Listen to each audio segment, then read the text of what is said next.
ایک اور مقام پر ارشاد فرمایا ان الصلاۃ کانت علی المؤمنین کتابا موقوتا، بے شک نماز مومنین پر وقت مقررہ پر فرض کی گئی۔ کیا پہلا تھا واقیموا الصلاۃ ولا تکونوا من المشرکین، اور نماز قائم کرو اور زکوٰۃ اور شرک کرنے والوں میں سے نہ ہوں۔ دوسری کیا ہے ان الصلاۃ کانت علی المؤمنین کتابا موقوتا، بے شک نماز مومنین پر وقت مقررہ پر فرض کی گئی ہے۔ ایک اور جگہ پر ارشاد فرمایا اقیموا الصلاۃ وآتوا الزکاۃ وارکعوا مع الراکعین، اور نماز قائم کرو اور زکوٰۃ ادا کرو اور رکوع کرو رکوع کرنے والوں کے ساتھ۔ کیونکہ ہم نے یہاں پر ایک لانگ سوال کے متعلق چند آیات لکھنی ہے اور چند حدیثیں، تو یہاں پر فرضیت اور اہمیت جو نماز کی قرآنی آیات سے ہو رہی ہے، 3 آیتیں بتائی ہیں، اقیموا الصلاۃ ولا تکونوا من المشرکین، اور نماز قائم کرو اور نہ ہوں شرک کرنے والوں میں سے۔ آگے کیا ہے ان الصلاۃ کانت علی المؤمنین کتابا موقوتا، بے شک نماز مومنین پر وقت مقررہ پر فرض کی گئی ہے۔ آگے کیا ہے اقیموا الصلاۃ وآتوا الزکاۃ وارکعوا مع الراکعین، اور نماز قائم کرو اور زکوٰۃ ادا کرو اور رکوع کرو رکوع کرنے والوں کے ساتھ۔ یہ تو نماز کی اہمیت و فضیلت ہوگی قرآنی آیات سے۔ آگے نماز کی فرضیت و اہمیت احادیث رسول سے۔ دیکھیں ویسے تو بہت ساری نماز کے متعلق احادیث ہیں، آپ اپنی کتاب کے اندر ماخذ کتاب کے اندر دیکھیں تو وہاں ایک حدیث یہ بھی لکھی ہوئی ہے ان احدکم اذا صلی یناجی ربہ، جب تم میں سے کوئی ایک نماز پڑھتا ہے گویا اپنے رب سے چپکے سے بات کرتا ہے، یعنی اپنے رب سے چپکے سے باتیں کرتا ہے۔ ان احدکم اذا صلی یناجی ربہ، جب تم میں سے کوئی کیا کرتا ہے نماز پڑھتا ہے گویا اپنے رب سے بات کرتا ہے۔ دوسری حدیث قیامت کے دن سب سے پہلے نماز کے بارے میں پوچھا جائے گا، اول ما سئل عن الصلاۃ، کہ قیامت کے دن سب سے پہلے جو ہے آپ سے نماز کے متعلق سوال کیا جائے۔ دیکھیں ہم نے کلمہ پڑھا، اسلام کے اندر داخل ہوئے، تو کلمہ پڑھنے کی وجہ سے جو اللہ کے احکامات ہیں ان احکامات میں سے سب سے پہلی چیز جو فرض ہوتی ہے وہ نماز ہے، اور اسی نماز کے متعلق قیامت کے دن سب سے پہلے ہمیں سوال کیا جائے گا۔ وہی حدیث ہے کہ اول ما سئل عن الصلاۃ، کہ قیامت کے دن سب سے پہلے جو سوال کیا جائے گا وہ نماز کے بارے میں۔ دیکھو کلمہ پڑھنے کے بعد اللہ کے احکامات فرض ہوئے تو ہمیں سب سے پہلی جو تلقین کی جاتی ہے، جو فرضیت ادا کرنے کا حکم دیا گیا وہ نماز کے متعلق دیا گیا۔ سب سے پہلے ہم نے اپنی نماز کو مکمل کرنا ہے، نماز کو درست کرنا ہے، تو اسی نماز کے بارے میں سب سے پہلے سوال کیا جائے گا۔ تیسری حدیث اس کے اندر ہے من ترک الصلاۃ متعمدا فقد کفر، جس شخص نے جان بوجھ کر نماز چھوڑی اس نے کافرانہ روش اختیار کی۔ دیکھو مسلمان اور کافر کے درمیان، ویسے ایک اور حدیث کے اندر ہے کہ کافر اور مسلمان کے درمیان فرق کرنے والی کیا چیز ہے؟ نماز ہے۔ ایک آدمی جان بوجھ کر نماز چھوڑ دیتا ہے، کہتے جان بوجھ کر جس نے نماز چھوڑی اس نے کافرانہ روش اختیار کی، کافرانہ طریقے کو اپنایا۔ گویا کہ مسلمان اور کافر کے درمیان فرق کرنے والی تو نماز ہے، جب اس نے جان بوجھ کر ہی نماز چھوڑ دی تو اس نے کافروں کا راستہ اختیار کر لیا۔ اس سے انسان کو کیا کرنا چاہیے؟ بچنا چاہیے۔ تو کیا ہے نماز کی فرضیت و اہمیت؟ جب تم میں سے کوئی نماز پڑھتا ہے گویا اپنے رب سے چپکے سے کیا کرتا ہے؟ باتیں کرتا ہے۔ حدیث کیا ہے؟ ان احدکم اذا صلی یناجی ربہ۔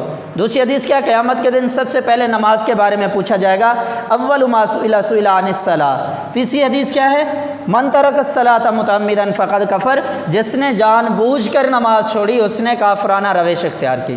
اب دیکھیں ہم نے نماز کا معنی اور مفہوم بتایا، یعنی عربی کے اندر نماز کو کیا کہتے ہیں، صلاۃ کا لفظ اس کے لیے استعمال ہوا، صلاۃ کا لغوی اصطلاحی معنی بتایا، پھر بتایا کہ قرآن و حدیث میں بہت سے مقامات ہیں کہ اس کے اشارات ملتے ہیں نماز کی طرف، قرآن سے بھی احادیث سے بھی۔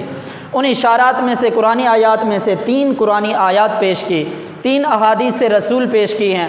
آگے نماز کی وجہ سے انسان کی انفرادی زندگی پر بھی اثرات مرتب ہوتے ہیں، اور نماز کی وجہ سے انسان کی اجتماعی زندگی پر بھی اثرات مرتب ہوتے ہیں۔ دیکھیں انفرادی زندگی پر نماز کے اثرات کیا ہیں؟ توجہ الی اللہ۔ آپ دیکھیں کہ نمازی جب کیا کرتا ہے 5 دفعہ اپنے رب العزت کے سامنے حاضری دیتا ہے، اللہ رب العزت کے سامنے جاتا ہے اپنے رب ذوالجلال کی طرف سے ایک خاص توجہ، کیونکہ انسان 5 وقت مسجد میں جا کر اپنے رب کے سامنے سجدہ کرتا ہے تو اسے ایک خاص توجہ کیا ہے پیدا ہوتی ہے اس کے دل کے اندر، اور یہ توجہ صرف نماز کے اوقات کے اندر نہیں رہتی بلکہ اس کے علاوہ اور اوقات میں بھی یہ توجہ رہتی ہے، یعنی اپنے آپ کو گناہوں سے بچانا اور اپنے آپ کو پاک صاف رکھنا، تسکین قلب۔ دیکھیں ایک آدمی جب 5 وقت پابندی سے نماز پڑھتا ہے، اللہ کے سامنے حاضر ہوتا ہے تو اس کے دل کو سکون، قرار، چین محسوس ہوتا ہے، اس سے نماز کے اندر وہ اپنے دل کے اندر یہ چیزیں محسوس کرتا ہے، تسکین قلب۔ پہلا کیا تھا؟ توجہ اللہ، یعنی اللہ کے سامنے سر جب سجدے کے اندر رکھتا ہے تو اللہ کی طرف سے ایک خاص توجہ پیدا ہوتی ہے، اور وہ اور اوقات کے اندر بھی ہوتی ہے۔ تسکین قلب یعنی 5 وقت نماز پڑھی تو دل کو انسان کے دل کو سکون، اطمینان ملتا ہے۔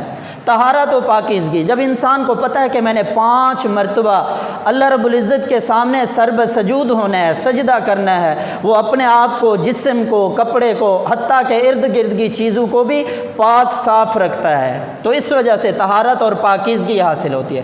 آگے فلاح اخروی، یعنی جب انسان نماز پڑھتا ہے، نماز سے اس کو یہ امید ہے کہ میں 5 وقت نماز پڑھ رہا ہوں، یہ میری آخرت کی نجات کا سبب ہے، وہ مایوسی سے دور ہوتا ہے اور آخرت پر یقین رکھتا ہے، فلاح اخروی کی امید رکھتا ہے۔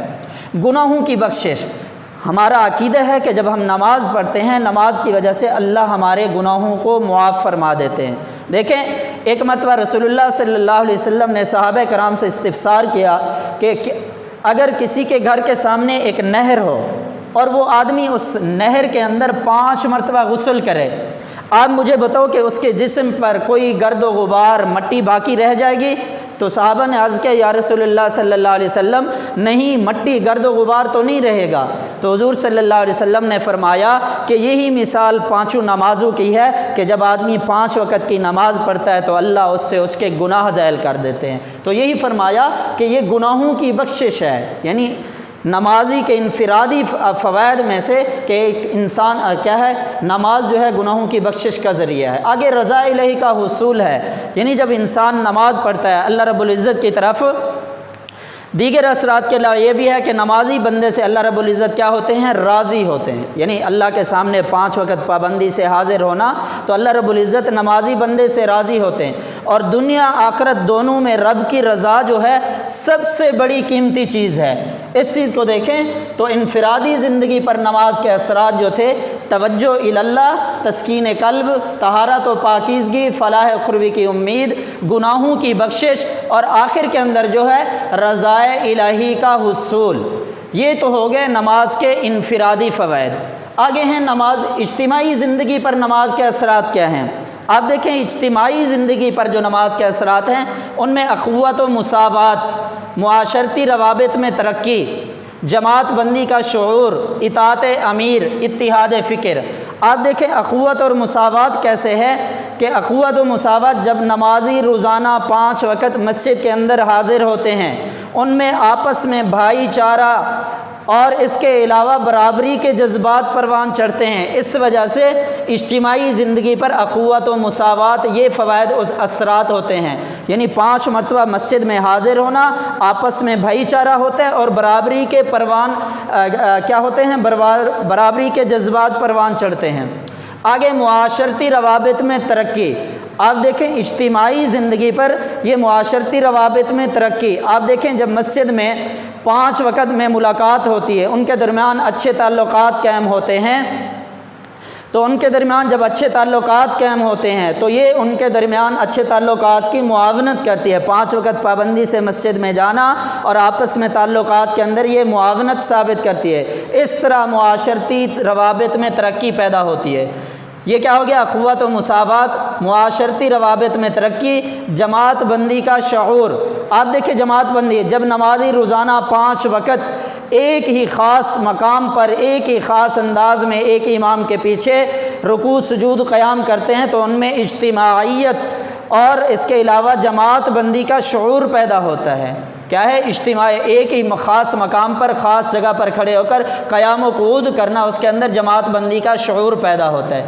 آگے اطاعت امیر، آپ دیکھیں اطاعت امیر کیا ہے نماز میں، جب کہ سب نمازی ایک ہی امام کے پیچھے، اس کے پیچھے اقتداء کرتے ہیں، اس جیسے افعال، اس جیسے اعمال کرتے ہیں، ان جیسے اعمال کے ساتھ ساتھ وہ جو امام کرتا رہتا ہے اس کے ساتھ ساتھ وہ سر انجام دیتے رہتے ہیں، چنانچہ اس سے نمازیوں میں اطاعت امیر کا جذبہ پیدا ہوتا ہے۔